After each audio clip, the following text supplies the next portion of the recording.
The rain has stopped. It's a damp afternoon. So, what's the difference between a condo and an apartment? Well, an apartment you lease, a condo you can buy. And here in the Philippines, condos are on the rise. They're seen as a good investment. Apartment is something you live in because you don't have enough money to buy a condominium, and you definitely don't have enough money to buy a house. So today you can rent, which is pretty cool, but we're going to talk about condominiums.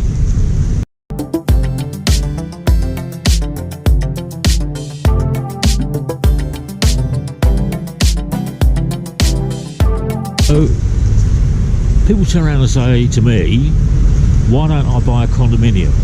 Well, one, it's a box, and I own the area in the box. I don't get any land with it. Yeah, I have to comply to the rules and regulations of the association at the condominium. I have to pay monthly dues on the condominium. Yeah. Some condominiums parking is included, others parking's not. Okay. So equity value of a condominium can go up, but it can go down.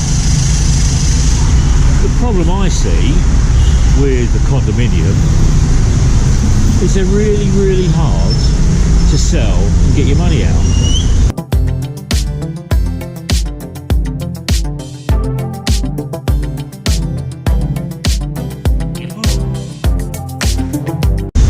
So you can invest your money, and I'm going to put some condominiums in this vlog.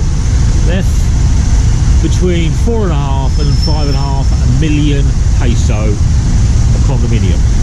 Okay, there's 6 different condominiums I'm going to attach today, and have a look at it.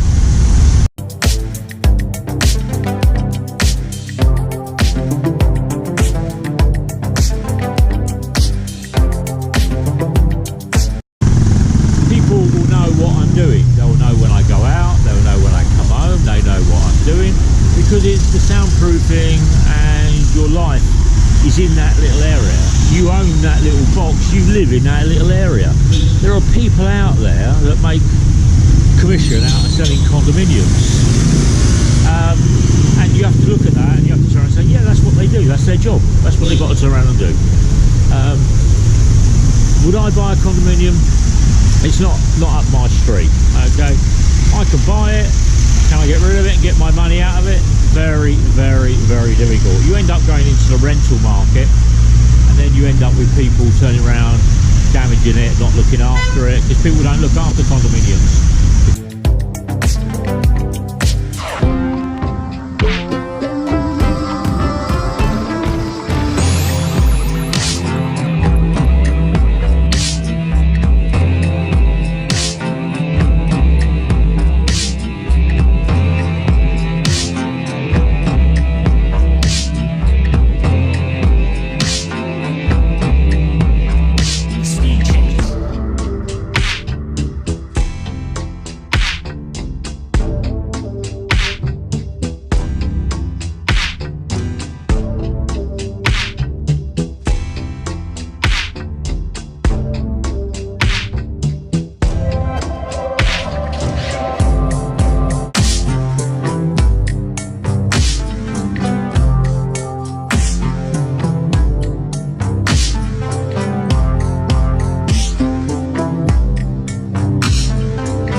They come as either a 30 square metre or a 50 square metre or a 70 square metre or a 90 square metre or 120 square metre or 150 square metre box or oblong garage. Yeah, your parking is on the outside or underneath in the basement.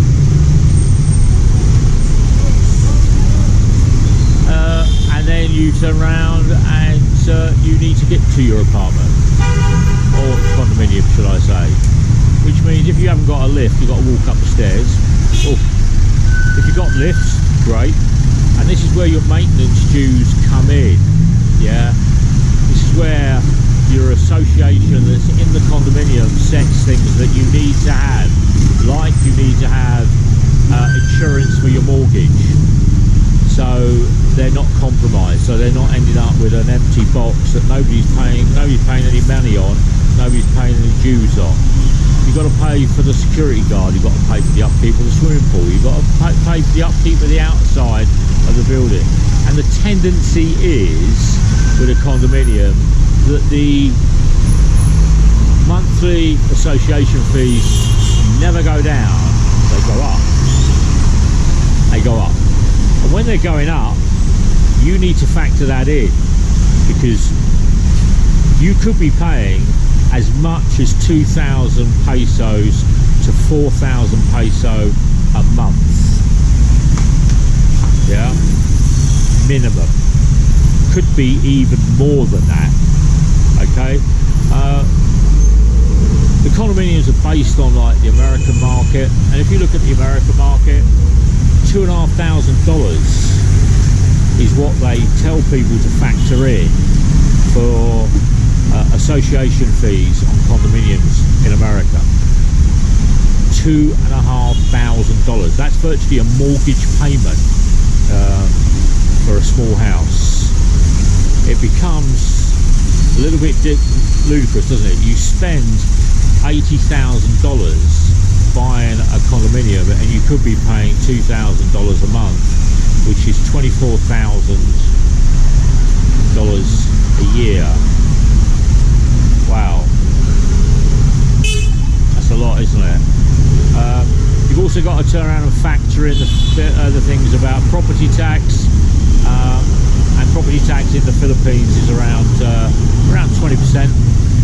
If you've got a business, it's around 30%, and if you've got agricultural with a land, with a house, it's about 40% on property tax. You need to factor these things in when you're buying a condominium.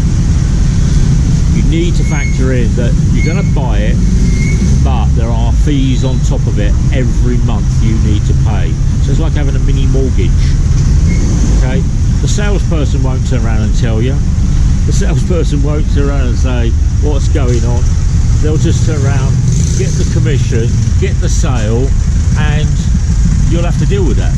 You'll have to deal with paying that monthly due, or sell it. So what's the point of actually buying it? So factor it in, guys, because I can show you some good, the 6 different developments that are going on at the moment.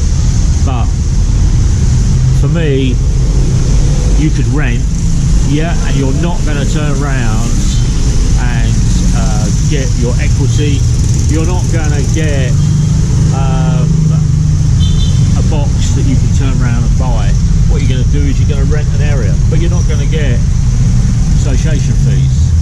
You're not going to get monthly upkeep fees that are going to go up over time, because you can't actually move out of a condo if you've got a 12 to 15 year mortgage, can you? You can't get out of it. You have to understand that you can't just sell it. The resale value of a condominium is poor.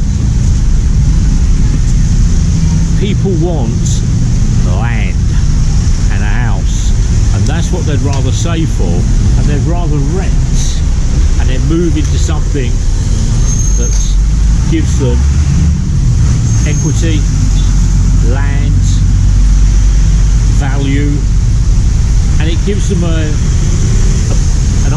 product that they can sell without worrying about living in a block of flats, living in a condominium, sitting on the 19th floor. Jesus Christ, that's a long way up, man. Yeah, I wouldn't be able to walk up that. Yeah, is a condominium really good for an old person like me? Or no? Because if you have problems with walking and mobility, it could be a prison for you. You could buy it, you could move into it, then you couldn't get out of it.